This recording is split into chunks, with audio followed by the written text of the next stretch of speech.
हुआ है भारतीय जनता पार्टी का, उसके बाद राम आ गए हैं जी एक गाना भी आया, हम राम को लाएंगे जी। तो राम को कोई ला सकता है इस पृथ्वी पे? दशरथ जी के अलावा इस पृथ्वी पे राम को कोई ला सकता है? आप हमको बता दीजिए कि नहीं कोई ला सकता है। राम तो आस्था के केंद्र है ना। जिस चीज़ की हम लड़ाई लड़ रहे थे या हिंदू समाज लड़ रहा था, उसको सुप्रीम कोर्ट ने मोहर दिया ना कि यहाँ पे राम मंदिर बनना चाहिए, कि नहीं भाजपा ने मोहर। नमस्कार, मैं जय रॉक और आप देख रहे हैं काशी उजाला न्यूज़ चैनल। इस वक्त मैं वाराणसी के रिंग रोड पे हूँ और हमारे साथ कांग्रेस के दिग्गज नेता श्री कमलाकांत पांडे जी हैं। तो हमारी इनसे जो है वार्ता होती है। सर नमस्कार, कैसे हैं आप? एकदम बढ़िया हूँ, आप सबको नमस्कार जी।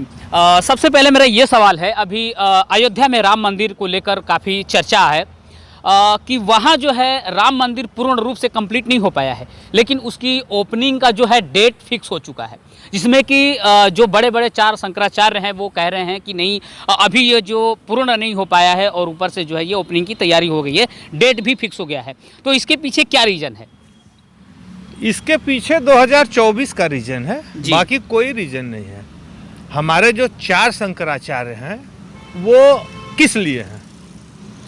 वो हम शंकराचार्य क्यों बनाते हैं या महामंडलेश्वर जो बनते हैं उनको जो उपाधि दी जाती है हिंदू समाज के तरफ से, वो क्यों दी जाती है? उनका निर्णय क्या है जी? अगर वो कह रहे हैं तो उनकी बात में कुछ तो सच्चाई होगी। जो चारों शंकराचार्य कह रहे हैं, क्यों नहीं जा रहे हैं वो? जी। तो कहीं ऐसा तो नहीं कि ये भाजपा जो है ये श्री राम भगवान को अपना मान बैठी है या अपने हिसाब से इसको चलाना चाहती है, उनको जो है खरीदना चाहती है, ऐसा कुछ प्रोपेगेंडा तो नहीं है इनका? देखिए, राम तो सबके हैं जी। राम तो ऐसा नहीं है कि 82 से भाजपा का गठन हुआ है भारतीय जनता पार्टी का, उसके बाद राम आ गए हैं जी। एक गाना भी आया, हम राम को लाएंगे जी। तो राम को कोई ला सकता है इस पृथ्वी पे? दशरथ जी के अलावा इस पृथ्वी पे राम को कोई ला सकता है? आप हमको बता दीजिए कि नहीं कोई ला सकता है। राम तो आस्था के केंद्र है ना।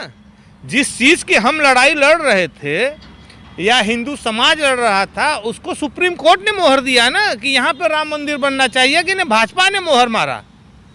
लेकिन ये होल क्यों है पूरी इंडिया के अंदर की जो है ये बीजेपी है तो मुमकिन है राम मंदिर, और बीजेपी है तो श्री राम भगवान मुमकिन है, वरना श्री राम भगवान का जो है विलुप्त हो जाएंगे। भाजपा के अलावा और कोई पार्टी या और कोई इसको जानने वाला या इनको केंद्रित करने वाला नहीं है क्या? भाजपा के पहले जो इस सरकार चल रही, इसकी पहले लोगों को दाना पानी नहीं मिलता था, या लोग रहते नहीं थे, या मंदिर नहीं था, या मस्जिद नहीं था, या भाईचारा नहीं था? ये सिर्फ और सिर्फ हिंदू और मुसलमान और देश को बांटने का काम कर रही है भाजपा, बाकी कुछ नहीं है। मंदिर जो बन रहा है वो अर्ध निर्माण मंदिर है जी। हमारा आपका मकान भी बनता है, तो जब मकान कंप्लीट हो जाता है तब हम गृह प्रवेश करवाते हैं, अन्यथा उसके पहले नहीं करवाते। इतनी जल्दी क्या पड़ी है मंदिर का निर्माण उद्घाटन करने की? क्यों मंदिर का उद्घाटन हो रहा है बिना मंदिर कंप्लीट किए? उसका कुछ तो रीजन होगा। और रह गई बात रामचंद्र जी की, तो रामचंद्र जी अनंत से हैं और अनंत रहेंगे जी। उसमें हम आप कुछ नहीं करते। बीजेपी का क्या, कभी कहती है राम हमारे हैं, कभी कहती है हनुमान दलितों के हैं, कभी कहती है यादव के कृष्ण हैं, तो बाकी जाति के भगवान कहाँ हैं? क्या बीजेपी भगवान को भी बांट देगी इंसान की तरह? तो क्या ईश्वर ने इन लोगों को टिकट दे रखा है क्या कि सबका जो है विभाजन कर दीजिए, सभी भगवान के जो है विभाजन कर दीजिए, राम हमारे हो गए, बाकी आपके हो गए, बाकी उनके हो गए? ये ऐसा इनको टिकट किसने दे दिया? राम हमारे भी हैं, आपके भी हैं और उनके भी हैं। राम किसी के बाप के नहीं हैं। राम संसार के हैं, जितने भगवान हैं सबके हैं। ऐसा थोड़ी है कि नहीं बीजेपी के श्री रामचंद्र जी हैं। क्या किस सुप्रीम कोर्ट ने दिया है उनको मोहर मार के, या हाई कोर्ट ने दिया है, या सिविल जिला जज के यहाँ से मिला? क्या मिला है उनको बता दीजिए। राम कैसे उनके हो गए? मैं अभी से आपके चैनल के माध्यम से पूछना चाहता हूँ कि बीजेपी के राम कैसे हो गए? जी, यही तो मेरा भी सवाल है कि आखिर इनके कैसे हो गए। और का यही चरित्र है जी, भाजपा यही करती है। आप देखे होंगे बहुत जगहों पे, अभी सेगर का क्या था, चिमयानंद स्वामी का क्या था, ये लोगों के सीडी डायरेक्ट आई है मालिश कराते हुए, जी। तो उनके ऊपर कौन सी कार्रवाई हुई? कितना दिन लग गया सैगर के ऊपर कार्रवाई करने में? चिन्मयानंद स्वामी जी का क्या हुआ?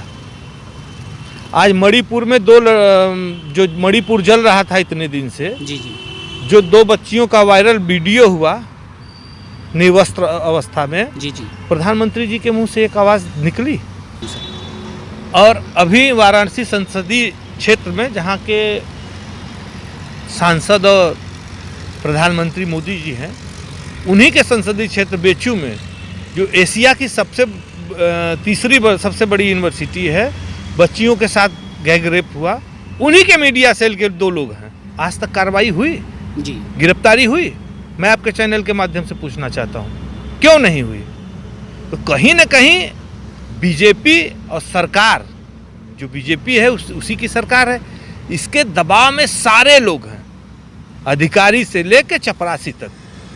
चौकीदार अब नहीं है कोई जी। अब चौकीदार सो गया। चौकीदार सोया तभी तो पुलवामा में हमला हुआ। अगर चौकीदार मुस्तैद रहता तो आरडीएक्स आ सकता था? नहीं, सवाल ही नहीं पैदा होता। और अडानी जी के पोर्ट पे जो चीज पकड़ा गया, कहाँ से आ गया वो? उसके विषय में कभी मीडिया चैनलों ने दिखाया? नहीं, बाकी तो सभी मीडिया चैनल जो है वो बिक ही चुका है। अब कुछ स्वतंत्र तो रह ही नहीं गया है। अब छोटे छोटे चैनल ही हैं जो स्वतंत्र हैं, नहीं तो बाकी बड़े बड़े चैनल के लोग जो हैं वो तो बिक ही चुके हैं। उनको तो सत्ता का रोटी खाना है। और बाकी सर ये बताइए, हमें अभी एक सुप्रीम कोर्ट के वकील हैं, काफ़ी समय से जो है वो ईवीएम के खिलाफ हैं। अभी क्या उनका मिशन सक्सेस हो पाएगा?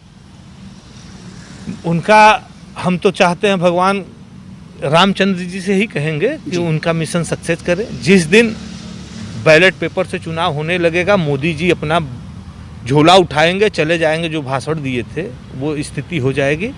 आप जब भी देखेंगे चुनाव होता है, जब वोटिंग स्टार्ट होती है तो पहले वीवीपैट की गिनती होती है, तो उसमें आगे रहती हैं पार्टियां, फिर एकाएक पीछे हो जाती हैं।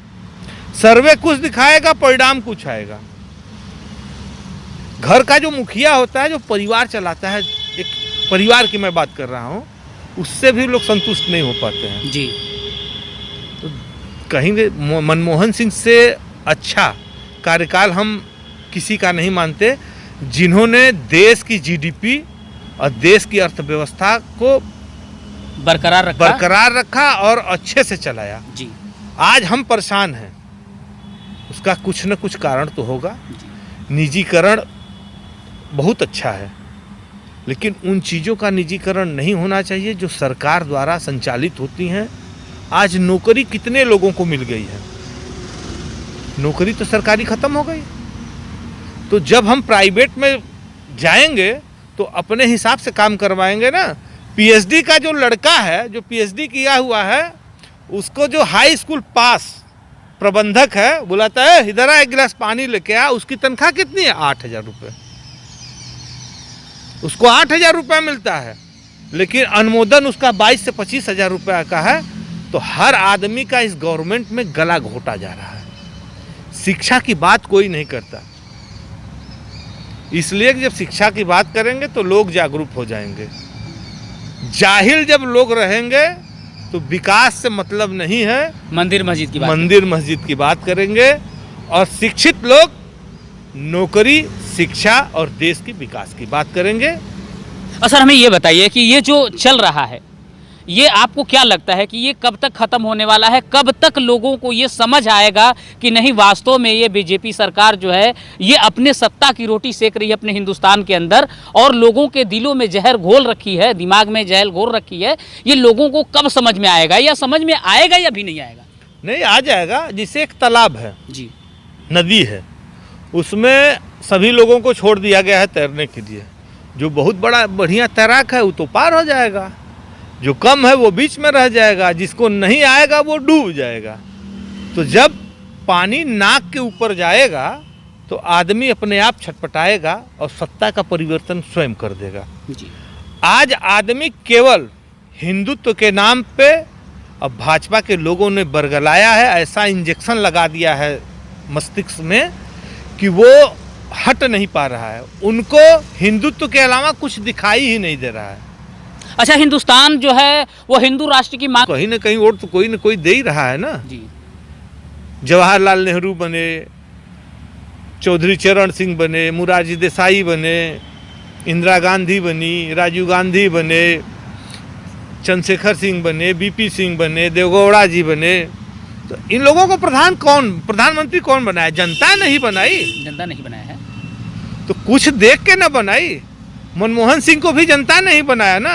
क्या मनमोहन सिंह जब प्रधानमंत्री हुए थे, अगर सोनिया गांधी जी के मन में जिज्ञासा होती तो जब प्रथम बार उनको राष्ट्रपति द्वारा आमंत्रण पत्र आया कि आप आके सरकार बनवाइए या बनाइए, तो क्या वो प्रधानमंत्री नहीं बन सकती थी?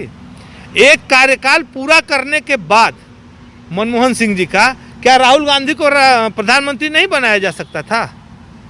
जो लोग आरोप लगाते हैं कि गांधी परिवार ही कांग्रेस को चलाता है, तो दोनों टर्म में 2009 से लेके दोनों टर्म में मनमोहन सिंह जो कार्यकाल हुआ, उसमें एक कार्यकाल में तो राहुल गांधी जी को प्रधानमंत्री बड़े आराम से बनाया जा सकता था। हम कह रहे हैं 6 महीना के लिए बनाया जा सकता था ना। उनको भी प्रोटोकॉल मिलता, उनके भी आगे लिखा जाता पूर्व प्रधानमंत्री राहुल गांधी। तो क्या गांधी परिवार उस समय नहीं बन सकता था प्रधानमंत्री? हो सकता है उस लायक ना रहा हो। अरे भाई, लायक क्यों नहीं थे? अगर हमको लोग कहते हैं कि हम सर्वे सर्वा हम चला रहे हैं पार्टी को, तो हम जब चाहते तब बन जाते। हमको तो आपको हटाना था, भैया जरा हट जाइए, हम बैठेंगे कुर्सी पे। हम इसलिए नहीं प्रधानमंत्री राहुल गांधी जी नहीं बने कि मनमोहन सिंह जी उनसे ज़्यादा काबिल थे। इसलिए कि अर्थशास्त्र का जो ज्ञान मनमोहन सिंह जी को था, वो किसी के भारतीय के पास नहीं था। पीवी नरसिम्हा राव जी जब प्रधानमंत्री बने थे तो देश की अर्थव्यवस्था कहाँ थी? उस समय मनमोहन सिंह जी ही ना वित्त मंत्री थे। तो कहीं ना कहीं वित्त मंत्री जो भारत सरकार का होता है, वही तो अर्थव्यवस्था की रीढ़ होता है, वही तो सारी व्यवस्था करता है। आज क्यों नहीं है? आज राष्ट्रीय राजमार्ग का जो मंत्री है नितिन गडकरी जी, कैट उद्घाटन उनका दिखा देंगे हमको? रेल मंत्री को झंडा दिखा देंगे? क्या ये वन मैन आर्मी हो गया? एक आदमी पूरे देश को चला रहा है, एक आदमी पूरे पार्टी को चला रहा है कि हम झंडा दिखाएंगे तो गाड़ी जाएगी और नहीं तो कोई नहीं जाएगी। आडवाणी जी कहाँ चले गए? मुरली मनोहर जोशी कहाँ चले गए? इन लोगों का उम्र जब हुआ तो इन लोगों को मार्गदर्शन मंडल में डाल दिया गया। आपकी भी तो उम्र 73 साल हो गई है प्रभु, आप कब मार्गदर्शन मंडल में जाएंगे? कि आप ऐसा कोई संविधान बनाएंगे आने वाले समय में कि प्रधानमंत्री पद से हटने के बाद सारा पावर राष्ट्रपति के पास हो जाएगा, आप राष्ट्रपति स्वयं हो जाएंगे। ये बीजेपी का अगला स्टेप होगा। अच्छा, ये बताइए कि निर्वाचन आयोग ये इस बात को जानती है कि ईवीएम में गड़बड़ी होती है, या ईवीएम है तो मोदी जो है कभी हार नहीं सकते चुनाव, तो क्या निर्वाचन आयोग इस पे एक्शन नहीं ले सकती क्या? जब न्यायालय हमारे हाथ में आ गया तो चुनाव आयोग क्या है? जिन देशों ने ईवीएम का निर्माण करवाया, वहाँ आज बैलेट पेपर से क्यों चुनाव हो रहा है, ये बहुत बड़ा प्रश्न है। जी, वही तो मैं जानना चाहता हूँ। ठीक है, तो जो हाई कोर्ट के वकील साहब लगे हुए हैं, क्यों लगे हैं? कहीं ना कहीं उनको लग रहा होगा ना, हाई कोर्ट या सुप्रीम कोर्ट का वकील बहुत बड़ी चीज़ होती है, ज्ञान, न्याय के ज्ञान की बात उसके पास होती है। तो क्यों वो लगे हुए हैं? कहीं ना कहीं उनको लग रहा होगा। कहीं कहीं जो ईवीएम होती है, वोट पड़ता है 560, गिनती होगी 680 की, ऐसे कैसे हो जाता है? तो कहीं ना कहीं ईवीएम में गड़बड़ी है। और जो लोग लगे हुए हैं ईवीएम के खिलाफ, एक बार देश में वोटिंग हो जाए बैलेट पेपर से, दूध का दूध पानी का पानी हो जाएगा। बहुत अच्छा, आप लोग देख रहे थे काशी उजाला न्यूज़ चैनल और हमारे साथ थे कांग्रेस के दिग्गज नेता कमलाकांत पांडे जी। तो अगर आप लोगों को हमारा वीडियो पसंद आए और अच्छा लगे तो लाइक एंड सब्सक्राइब करिए, और मिलेंगे नेक्स्ट वीडियो में। तब तक के लिए धन्यवाद।